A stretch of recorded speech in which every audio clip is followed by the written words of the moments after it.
American Politics Today, 7th edition by Blanco and Canon, Norton Loose, Chapter 1, Part 2. Politics is conflictual. Political scientists have long recognized the central role of conflict in politics. In fact, one prominent theory in the mid-20th century saw conflict between interest groups as explaining most outcomes in American politics. The political scientist E. Schatzsnyder argued that the scope of political conflict, that is, how many people are involved in the fight, determine who wins the politics. Others have argued that some conflicts is helpful for group decision making. If nobody challenges a widely shared but flawed view, people may convince themselves that the obvious flaws are not a problem. Bureaucratic politics, congressional politics, elections, and even Supreme Court decision making have all been studied through the lens of political conflict. Feel free to pause this so that you may read this on your own. Despite the consensus that conflict in politics is inevitable, most people do not like conflict either in their personal lives or in politics. You probably have heard people say that the three topics one should not discuss in polite company are money, religion, and politics. Indeed, political scientists have found strong evidence that people avoid discussing politics in order to maintain social harmony. Many people apply their disdain for conflict to politicians as well. Why is there so much partisan bickering? Our students frequently ask. Why can't they just get along? This dislike of conflict and of politics, more generally, produces a desire for what political scientists John R. Hibbing and Elizabeth Thies Morse call stealth democracy. That is, non-democratic practices such as running government like a business or taking action without political debate. Excuse me. In essence, this idea reflects the hope that everything would be better if we could just take the politics out of politics. Hibbings and Thies Morse argue that to combat this belief, we need to do a better job of educating people about conflict and policy differences, and that the failure to do so is encouraging students to conclude that real democracy is unnecessary and stealth democracy will do just fine. Conflict cannot be avoided in politics. Ignoring fundamental disagreements will not make conflict go away. The argument over abortion is a good example. Abortion rights have been a perennial topic of debate since a 1973 Supreme Court decision held that state laws banning abortion were unconstitutional. Surveys about abortion rights show that public opinion spans a wide range of policy options with little agreement about which policy is best. In Chapter 6, we will examine the political implications of this kind of broad disagreement. Such conflicts reflect intense differences of opinions that are rooted in self-interest, ideology, and personal beliefs. Moreover, in such situations, no matter what Congress does, many people will be unhappy with the result. You might expect that politicians will ultimately find a compromise that satisfies everyone, but this is not always true. In many cases, abortion rights are a good example. No single policy choice satisfies even a slight majority of elected officials or citizens. The idea that conflict is nearly always a part of politics should be no surprise. surprise. Situations in which everyone or almost everyone agrees about what government should be doing are easy to resolve. Either a popular new policy is enacted or an unpopular issue is avoided, and the debate moves off the political agenda. Although issues where there is consensus resolve quickly and disappear, conflictual issues remain on the agenda as the winners try to extend their gains and their losers work to roll back policies. Thus, one reason that abortion rights is perennial issue in campaigns and congressional debates is that there is no national consensus on when to allow abortions, no indication that the issue is becoming less important to citizens or elected officials, and no sign of compromise policy that would attract widespread support. An important consequence is of the inevitable conflicts in American politics is that compromise and bargaining are essential to getting things done. Politicians who bargain with opponents are not necessarily abandoning their principles. Striking a deal may be the only way to make some of the policy changes they want.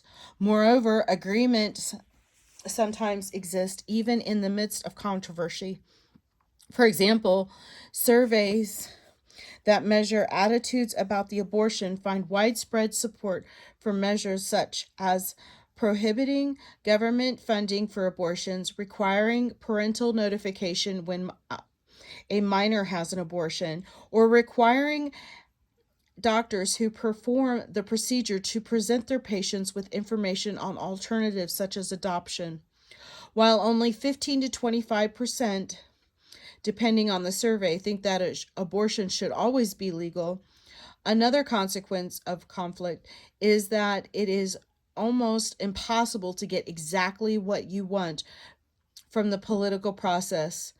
Even when a significant percentage of the population is united behind common goals, such as supporters of Donald Trump after the 2016 election, who demanded the repeal of Obamacare, these individuals almost always find that they're translating these demands into policy change requires them to accept something short of their ideal. Even with Democratic gains in the 2020 election, supporters of initiatives such as free college tuition for Medicare for all who are likely to find that they must accept more modest changes or risk winning nothing at all. The need for compromise does not mean that change is impossible, but rather means of what is achievable often falls short of individuals' demands. Political process matters. The political process is often described like a sporting event. Election coverage often emphasizes the horse race, who's ahead in the latest poll. And accounts of negotiations between the president and Congress often make the process sound like a poker game. This emphasis overlooks an important point. Politics is the process that determines what government does, none of which is inevitable. Public policy, everything from defending the nation to spending on Medicare, is up for grabs. Changes in federal policy can have profound consequences for large swaths of the population. Politics is not just a game. Elections are an excellent example. Elections allow voters to give fellow citizens the power to enact laws, write budgets, and appoint senior bureaucrats and federal judges. It matters who gets elected. In the first 2 years after the 2016 election, produced unified Republican control of the presidency and Congress. Many Obama-era environmental and employment regulations were repealed.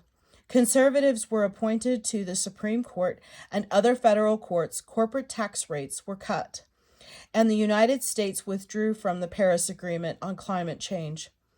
Even after Democrats gained majority control of the House in 2018, Senate Republicans continue to confirm conservative federal judges, and the Trump administration continued to revise federal regulations. Clearly, political process matters.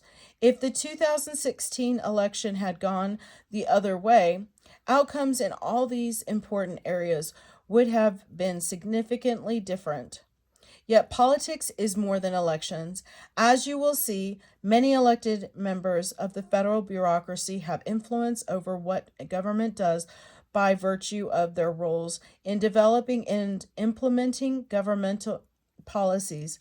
The same is true for federal judges, who review government actions to see if they are consistent with the Constitution and other federal laws.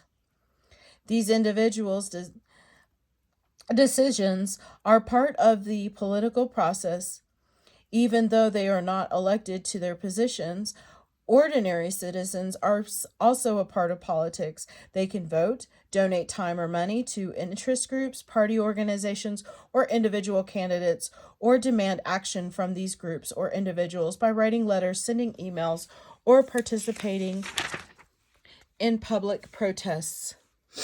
Such actions can influence government policy either by determining who holds the power to directly change policy or by signaling to policymakers which options have public support.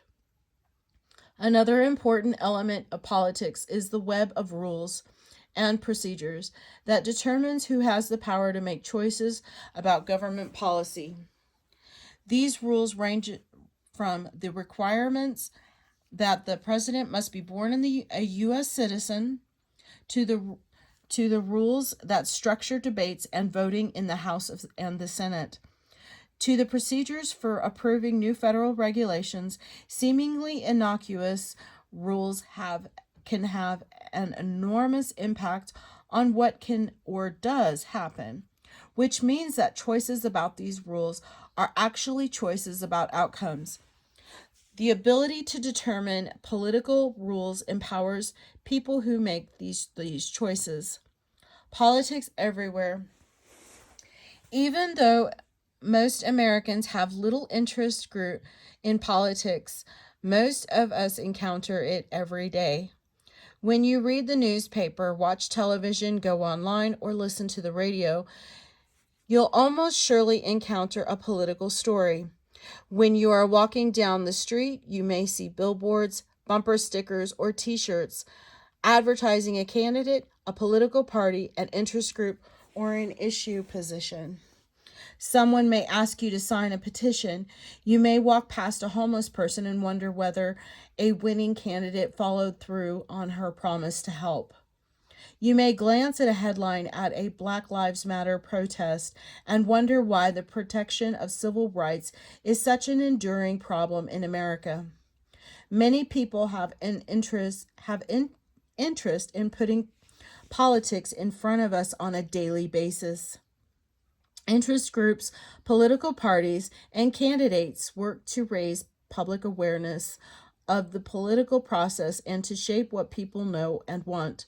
Moreover, the news media offer extensive coverage of elections, governing, and how government policies affect ordinary Americans. Through efforts like these, politics really is everywhere. Politics is also a fundamental part of how Americans think about themselves. Virtually all of us can name our party identification, Democrat, Republican, or Independent, and can place our views on a continuum between liberal and conservative. Politics is everywhere in another important way, too. Actions by the federal government touch virtually every aspect of your life. Figure 1.1 shows a timeline.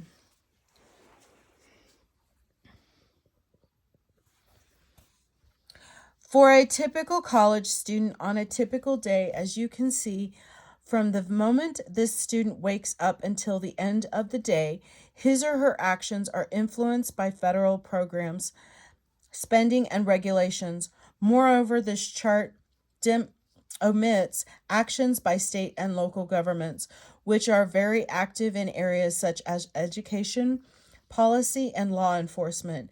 As you will see in later chapters, it's not surprising that the federal government touches you every day life in many ways. The federal government is extraordinarily large, regardless of whether you measure it in terms of spending, more than $4.4 trillion a year, number of employees, over 2 million, not including contract workers and postal service employees, or regulations, over 180,000 pages in the Code of Federal Regulations. Excuse me. Moreover, the idea that politics is everywhere has a deeper meaning. People's political behavior is similar to their behavior in the rest of their lives. For example, collective action problems occur when you live with roommates and need to keep common areas neat and clean. Everyone has an interest in a clean area, but each person is inclined to let someone else do the work. The same principles help us understand campus protests over tuition hikes, alcohol bans, or changes in graduation requirements, in terms of which kinds of issues and circumstances foster cooperation. In each case, individual free riders acting in their own self-interest may undermine the outcome that most people prefer.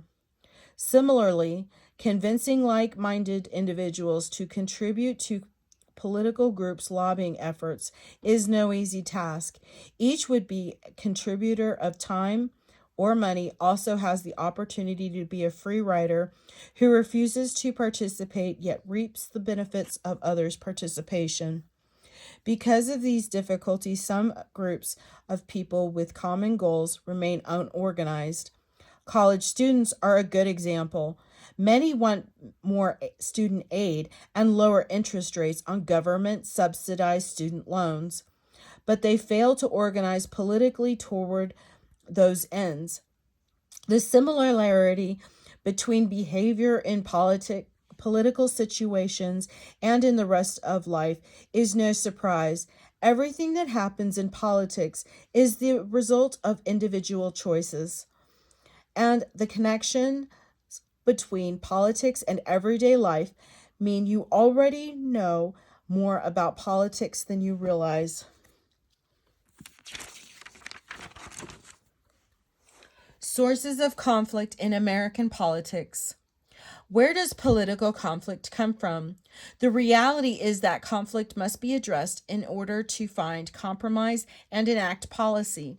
Sometimes, however, disagreements resist resolution because of inherent differences among people and their opinions about government and politics. Economic interests.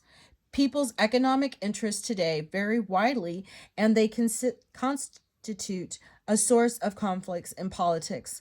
In contrast, relative economic equality was a defining characteristic of our nation's early history, at least among white men.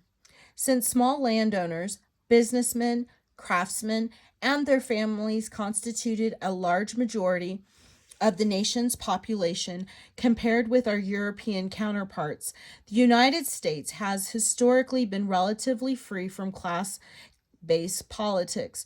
Over time, our nation has become more stratified by class to the point that the United States now has one of the highest levels of income inequality among developed nations.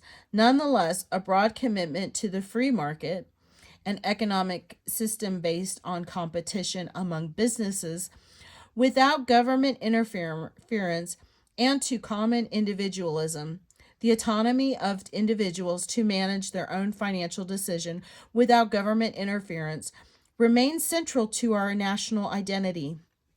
Despite this basic consensus and economic principles and a history relatively free of class-based politics, there are important differences among American citizens, interest groups, and political parties in terms of their economic interest and favored economic policies. Democratic politicians and activists tend to favor more redistributive tax policies. That is, tax policies that attempt to create greater social equality, such as taxing the rich at a higher rates than the middle class or the poor, as in the wealth tax proposed by 2020 Democratic presidential candidate Senator Elizabeth Warren, and social spending on programs for the poor. Democrats are also more inclined to regulate industry to protect the environment to ensure worker and product safety, but they tend to favor fewer restrictions on the personal behavior of individuals. Republicans favor lower taxes and less spending on social policies. They are also more supportive than Democrats of the free market and less inclined to interfere with business interests, although many Republicans favor regulations of individual behaviors such as abortion, same sex marriage, and marijuana consumption. Cultural values. Another source of conflict in American politics is differing cultural values. For example, political analysts often focus attention on the culture wars in the United States between red state Americans who tend to have strong religious beliefs and blue state Americans who tend to be more secular. The color coding of the states comes from the election night maps on television that shows that the states carried by Republican candidates in red and those won by Democrats in blue. But see the What Do They Say facts featured for a more nuanced take on this. Feel free to pause the video so that you may observe this map.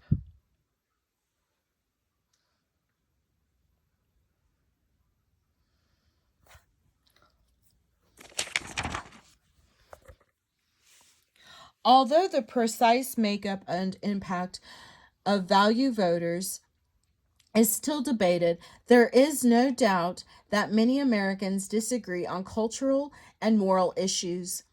These include the broad category of family values, such as whether and how to regulate pornography, gambling, and media obscenity and violence, whether to supplement the teaching of evolution in public schools with intelligent design or creationism, and same-sex marriage, abortion, school prayer, legalization of drugs, gun control, school vouchers, immigration policy, including allowing political refugees to enter the country, the federal Common Core curriculum for K through 12 schools, and religious displays in public places over the last several years. New topics, including concerns about police brutality, have also emerged. These are all hot button issues that interest groups and activists on all sides attempt to keep at the top of the policy agenda. Identity politics, racial, gender, and ethnic differences. Many political differences are correlated with racial, gender, and ethnic differences. For example, over the last generation, about 90% of African Americans have been strong supporters of Democratic candidates. Other racial and ethnic groups have been less cohesive in their voting, with their support for a particular party ranging from 55 to 70%. Whites tend to vote Republican. Latinos tend to vote Democratic, with the exception of Cuban Americans who tend to vote Republicans, and Asian Americans tend to support Democrats with about 70% of the vote. A gender gap in national politics has also been evident in recent elections, with women being more likely to vote for Democrats and men for Republicans. Because these tendencies are not fixed, however, the political implications of racial, gender, and ethnic differences can change over time. One of the enduring debates in American politics concerns whether ethnic and racial differences should be tied to political interests. One perspective reflects the melting pot image of America, which holds that as different racial and ethnic groups come to this country, they should mostly leave their native language and customs behind. This perspective focuses on assimilation into American culture with the belief that while immigrant groups will maintain some traditions from their native country, our common bond as Americans are more important. Supporters of this view usually advocate making English the country's official language, oppose bilingual public education, and if they favor immigration at all, prefer that it be restricted to well off people from English speaking countries. However, these are varied alternatives to the melting pot view. These ranges from racial separatists, such as the Nation of Islam, whose members see white dominated society as oppressive and discriminatory, to multiculturalists who argue that there is strength in diversity and embrace a tossed salad version of assimilation. That is, each ingredient remains distinct but contributes to the overall quality of the salad. In general, people holding this viewpoint favor less restrictive immigration laws and oppose policies that encourage immigrants to assimilate. Given that immigrant groups also differ from population in terms of education levels, occupation, family size, and other factors, it should not be surprising that members of these groups have their own ideas about what government should and should not do. This debate over culture is one reason why recent discussions about immigration law have been so conflictual. The two sides start from very different premises about the value of diversity. But regardless of how this debate is resolved, our multiracial makeup is clear, as figure 1.2 shows. In fact, trends in population growth suggest that by 2060 or so, whites will no longer constitute a majority of the U.S. population. The extent to which this diversity continues to be a source of political conflict depends on the broader role of race in our society. As long as there are racial differences in employment, education, health, housing, and crime, and as long as racial discrimination is present in our society, race will continue to be a source of political conflict, as the Black Lives Matter protests in 2020 illustrate. Many of the same observations apply to gender and politics. The women's movement is usually viewed as beginning in 1848 at the first Women's Rights Convention in Seneca Falls, New York. The fight for women's suffrage and legal rights dominate the movement through the late 19th and early 20th century, with women gaining the right to vote in 1920 after passage of the 19th Amendment to the Constitution. Beginning in the 1960s and 1970s, feminism and the women's liberation movement highlighted a broad range of issues. Workplace issues such as maternity leave, equal pay, and sexual harassment, reproductive rights and abortions, domestic violence, and sexual violence. Feel free to pause for 1.2.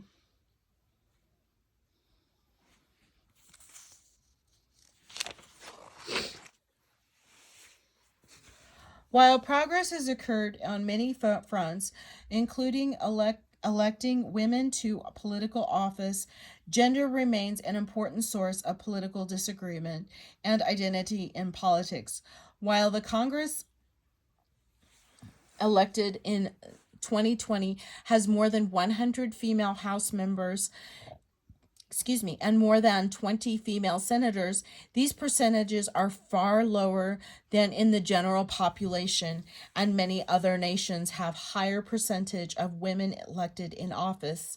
Gender politics became even more central during President Trump's presidency, starting with the January 2017 Women's March, which drew between 3.3 and 4.6 million people in more than 500 U.S. cities, and continuing with the hashtag #MeToo movement that has drawn attention to sexual assault. See Chapter 5 for additional details on contemporary civil rights politics. Ideology. Another source of differences in interest is ideology, a cohesive set of ideas and beliefs that allows an individual to organize and evaluate the political world. Ideology may seem most obviously related to political interests through political parties, since Republicans tend to be conservative and Democrats tend to be liberal. While this is true in a relative sense, most Republicans are more conservative than most Democrats. Few Americans consider their own views ideologically extreme. Ideology shapes the beliefs about more specific policies. Conservatives promote traditional social practices and favor lower taxes, a free market, and a more limited government, whereas liberals support social tolerance, stronger government programs, and more market regulation. However, the picture gets cloudy if we look more closely. Libertarians, for example, prefer very limited government. They believe government should provide for the national defense and should have only a few other narrowly defined responsibilities. Because they are at the extreme end of the ideological continuum on this issue, libertarians are generally conservative in areas such as social welfare policy, environmental policy, and government funding for education, and generally liberal on issues involving personal liberty, such as free speech, abortion, and legalization of drugs. For libertarians, the consistent ideological theme is limiting the role of government in our lives. Personal ideologies are not always very consistent. Someone can be both fiscal conservative, favoring the balanced budgets, and social liberal, favoring the pro-choice position on abortion and marital rights for gay men and lesbians, or a liberal on foreign policy issues, supporting humanitarian aid and opposing military intervention overseas, and a conservative on moral issues, being pro-life on abortion and opposing stem cell research. Ideology is a significant source of conflict in politics, and it does not always operate in a straightforward manner. In Chapter 6, we explore whether America is becoming more ideological and polarized, deepening our conflicts and making compromise more difficult. Even so, there are clear areas of agreement in American politics, even on issues that once divided us. For example, while there is still considerable disagreement over same-sex marriage, public opinion has clearly shifted toward accepting these unions along the same lines. 2 generations ago, Americans were divided on the legality of mixed-race marriage, while today very few people would object. Thus, even though conflict is a constant and in American politics, it is wrong to say that we are divided into 2 groups, red and blue, that oppose each other on all issues of significance. Resolving conflict, democracy, and American political values. When we say that rules shape how conflicts are worked out in American politics, most of the time we are referring to the formal written down constraints that describe how the actions taken by each participant shape the ultimate outcome. For example, most American House and Senate elections are decided using plurality rule. Whichever candidate gets the most votes wins. While a few states require winners to receive an absolute majority, 50% plus 1 of votes cast. However, some of the most important rules are not written down. These norms constitute America's political culture, or a collective idea of how a government and society should operate, including democracy, equality, and liberty, and more specific ideas about everyday political interactions. Democracy.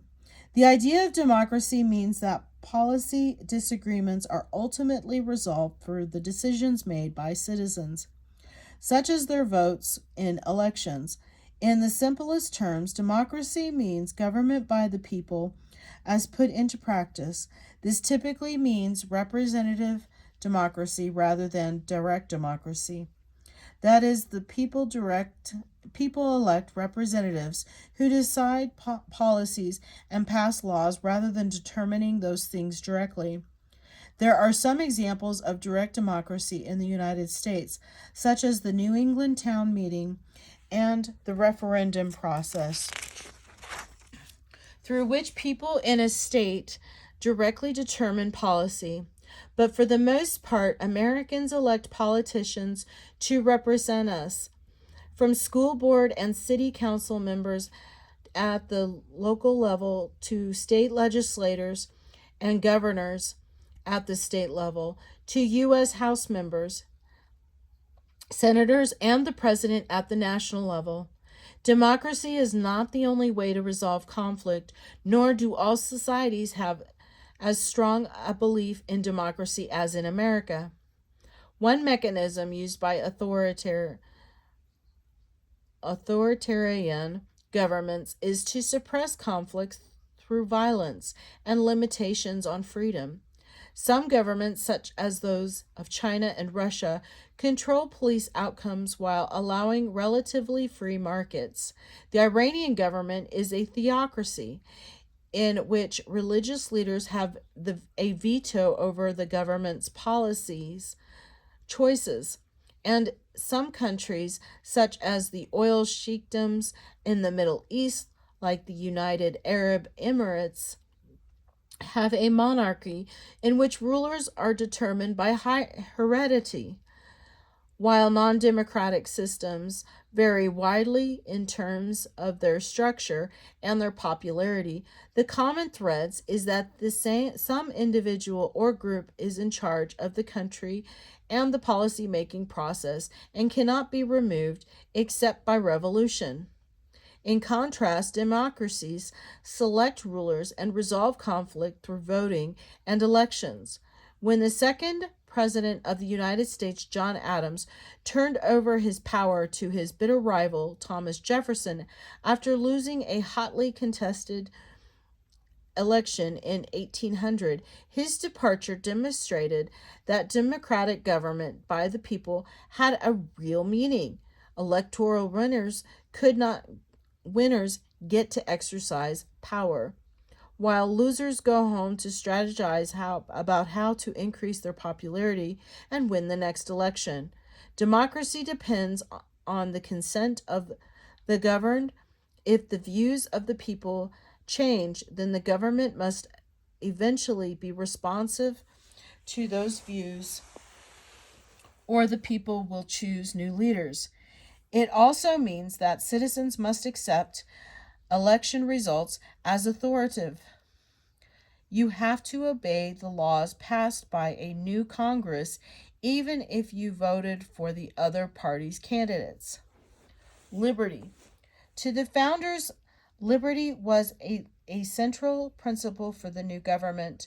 They believed that people must have the freedom to express their political views with the understanding that conflict may arise between different views expressed by different people. The Bill of Rights of the Constitution, discussed in Chapter 4, outlines the natures of these liberties. The freedom of speech, press, assembly, and religion, as well as many legal and due process rights protecting individuals from government control. Liberty also means that within broad limits, people are free to determine what they want from government and to organize themselves to demand their preferred policies from elected officials. Thus, in the case of immigration policy, it is acceptable to hold the view that America should have open borders, and it is also acceptable to demand and lobby Congress to enact a complete ban on immigration or to hold any view in between these extremes. A system in which individuals are free to form their own views about what government should do virtually guarantees conflict over government policy. James Madison recognized the essential trade-off between liberty and conflict. He argued that suppressing conflicts by limiting freedom was worse than the disease, worse than conflict. To put it in another way, any political system that prioritizes liberty will have conflict. Another consequence of valuing liberty and the inevitable conflict over policy that results is the need for compromise in the policy-making process. In most policy areas, Americans and their elected officials hold a wide range of views with no consensus on what government should do. Getting something done requires fashioning an agreement that gives no one what he or she really wants, but is nevertheless better than nothing. Standing on principle and refusing to compromise may sound like a noble strategy, but it often results in getting none of what you want, as other individuals or groups work to change policy without your involvement. Equality. Another principle of democracy is equality. Even though the Declaration of Independence boldly declares that all men are created equal, this did not mean that all people were entitled to the same income or even the same social status, and the founders obviously ignored slavery as well. Instead, the most widely embraced notion of equality in the United States today is the equality of opportunity. That is, everyone should have the same chance to realize his or her potential. Political equality also means that people are treated the same in the political system. Everyone has one vote in an election, and everyone is equal in the eyes of the law. That is, we are all subject to the same rules that limit how we can lobby, contribute, work for a candidate, or express our opinions. In practice, political equality has not always existed in America. In our early history, white men could vote, and in many states, those men needed to be property owners in order to vote. Slowly, political equality expanded as property requirements were dropped. Black men in 1870, women in 1920. The restrictions for people of color persisted into the 1960s, and 18 to 20-year-olds in 1971 got the right to vote. For more on the expansion of the right to vote, see Chapter 5. Today, although wealthy people clearly can have their voices heard more easily than poor people can, through campaign contributions or independent expenditures on political ads, the notions of political equality is central to our democracy. Like democracy, political equality also contributes to resolving conflict. First, if people know that they will be treated equally by the political system, they are more likely to respect the system. Indeed, one of the triggers for revolutions around the world is reaction against rigged elections or policies that benefit only the supporters of winning candidates. Political equality also gives us cues about how to get involved in politics. Most fundamentally, it suggests that the way to change policy is to elect candidates who share your views rather than appealing to a friend or a relative who works in the government or offering a bribe to a bureaucrat. While America's political culture has many other aspects, the concepts of democracy, liberty, and equality are central to understanding how American politics works. Agreement on these principles helps lessen conflicts and limits their scopes. For example, when Democratic senator lost the battle to prevent Trump's Supreme Court nominee Amy Coney Barrett from being appointed, they didn't have to worry that Trump would remove them from office or throw them in jail for opposing Barrett. Indeed, this equality norm is one reason why Trump's threats to investigate prominent Democrats were so controversial. Moreover, Democrats had a clear path to preventing Trump from appointing more justices like Barrett, regain control of the Senate, or win the presidency. Americans and their elected officials have been willing to grant another political equality and to take political defeats in stride because there is a agreement on the basic boundaries of political debate. Again, the consensus does not imply that there is no conflict, quite the contrary. However, conflict is easier to resolve if it is over a narrower range of options. Not surprisingly, many aspects of America's political culture will come up throughout this book. You also might want to look out for them when you are watching the news or reading about national politics. When Democrats in Congress talk about the need to provide health insurance for all Americans, they are emphasizing equality. And when Trump and his Republican allies argue that minimizing government involvement and allowing people more choice, even if it means some people cannot afford insurance, will lead to a better system, they are emphasizing liberty. Moreover, as this example suggests, part of the conflict in American politics is over which aspect of political culture should carry the day. The fact that issues such as health care have been central in recent elections is a reminder of the importance of the elections in a democracy and our behalf, that elections are on venue where conflicts are debated and resolved. How to be a critical consumer of politics. One of the biggest problems in understanding American politics today is deciding whom you should believe. If you want to justify a particular policy solution or point of view on any political issue, you can find a source that will help you do just that.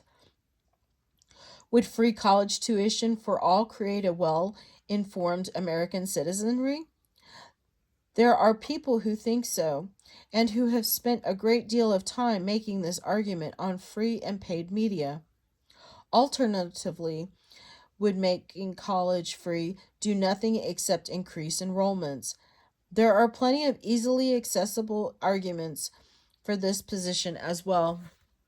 In one sense, if the mountain of available information is an amazing asset, you want to learn about politics. There are many more sources available now compared to generations ago. From mainstream media to a large number of political observers who put together websites, podcasts, Twitter feeds, and other social media sites. The problem is, if two sources disagree, who should you believe? If a source makes an extraordinary claim, space aliens control Congress, when should you take it seriously? At least seriously enough to research the claim. What rules should you follow to become well informed without being misled? The media checklist for assessing reporting on politics on page 27 provides some general guidelines for learning about politics.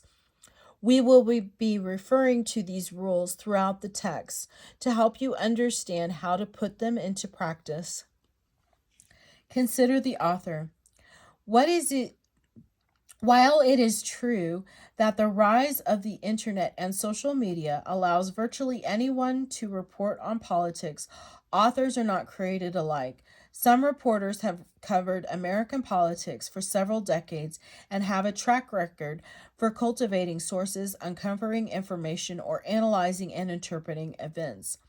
Other reporters eventually come out of nowhere offering insights on a brand new blog or website. Other things being equal, we should you believe? Who should you believe?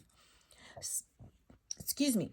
Someone who has produced reliable reporting in the past, or someone whose abilities can't be evaluated? Think about it this way. Whom do you want to fix your car?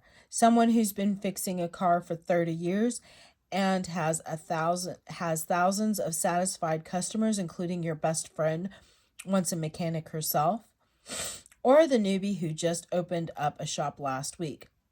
The answer is easy. Unless the newbie has some identifiable edge, go with the track record. Excuse me. Look for variable evidence. Another important criterion for evaluating political reports is to see if they provide evidence to back up their claims. Anyone can say that free tuition will create well-informed citizenry. However, this argument is more credible if it comes with supporting data, such as a study showing that college graduates are better informed than people who never attended. As engineer David Aiken once put it, analysis without numbers is only an opinion. It's also important for the article to include enough information about the source so that it can be found without too much searching.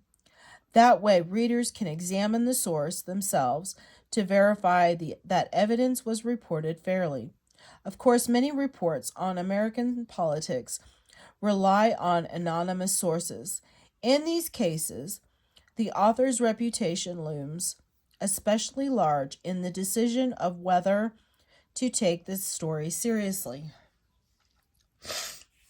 Think about the size of the claim. Evidence should also match the claims being made by a reporter. If someone claims that space aliens control Congress, we need more than his or her word to believe the report. In fact, in an era where everyone has access to Photoshop, pictures would not be enough. We probably want a news conference with a space alien and congressional leaders in which the full plot is revealed in detail. As the astronomer Carl Sagan often said, extraordinary claims require extraordinary evidence. The problem, of course, is that in many cases, available evidence is fragmentary, contradictory, or even non-existent. For example, one persistent rumor over the last few years was that the Russian government has some sort of embarrassing information about President Trump and that it was controlling his actions by threatening to release it. However, there is no hard evidence to back up these claims or many other possible explanations for Trump's allegedly pro-Russian actions. Which is to say, some of the time, it makes sense to disregard a potentially explosive story because those reporting it cannot prove what they claim to be true. Read multiple reports. A story about a political event or outcome is more credible if it is consistent with other reports. For example, on June 16, 2017, Trump tweeted about a Rasmussen Reports poll that showed his approval rate at 50%. However, the Rasmussen poll was an outlier. All the other polls taken at the same time showed Trump's approval rating to be significantly lower. In fact, 5/38 aggregated estimate that same day was at 38.7%. Moreover, past Rasmussen polls had showed higher approval ratings for Trump. We'll talk more about polling and how to interpol poll results in Chapter 6. For now, these numbers illustrate the dangers of relying on a single information source. Some sources are also better than others. For example, even though pollsters cannot measure public opinions with perfect certainty, they know some techniques are better than others. Accordingly, most public opinions scholars criticize that polling techniques used by Rasmussen reports on the grounds that they produce less accurate and more pro-Republican findings than the techniques used by other pollsters. Of course, pollsters don't know which techniques are the best in all circumstances, but they can still distinguish better from worse.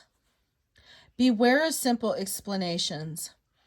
In general, you should be skeptical about a simple explanation for political outcomes. For example, one explanation for Hillary Clinton's defeat in 2016 or the failure of the presidential campaigns of Senators Elizabeth Warren, Amy Klobuchar, and Kirsten Gillibrand during the 2020 Democratic nomination process was that Americans were not ready to elect a female president.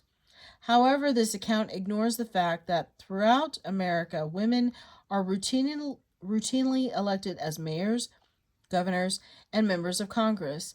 And after Kamala Harris's win in the 2020 election as vice president, this is not to say that attitudes about gender did not play a role in Clinton's defeat or that of the others, but rather to note that this outcome was the result of many factors working together. Complex outcomes are rarely explained by a single factor.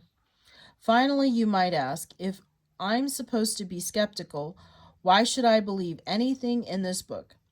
The answer is that throughout this book, we've strived to follow all of the rules presented here. Our aim is to describe how American politics works, rather than to make an argument about how it should work. We are social scientists, not cheerleaders. Rather than shaping your preferences, or goal is to give you the tools to understand, evaluate, and interpret political information, and to help you be an informed, effective participant in political process. As we always tell our students, my goal is not to tell you what to think, but to help you learn how to think about your politics. We emphasize facts and data, often from multiple sources, with citations and references, because the first step in understanding why things happen is to learn the details of actual events. And while we believe that American politics makes sense and that you can learn to make sense of it, we avoid simple explanations as those generally do not provide much insight into political behavior or policy outcomes.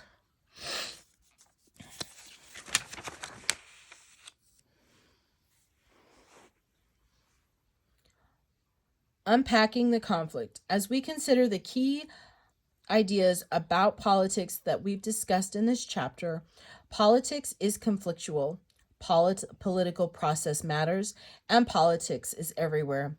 Let's return to the problem of defining fake news, discussed at the beginning of the chapter.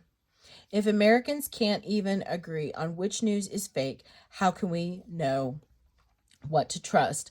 Understanding that politics is conflictual reveals important details about the fight between Trump and the mainstream media, because media coverage shapes public support.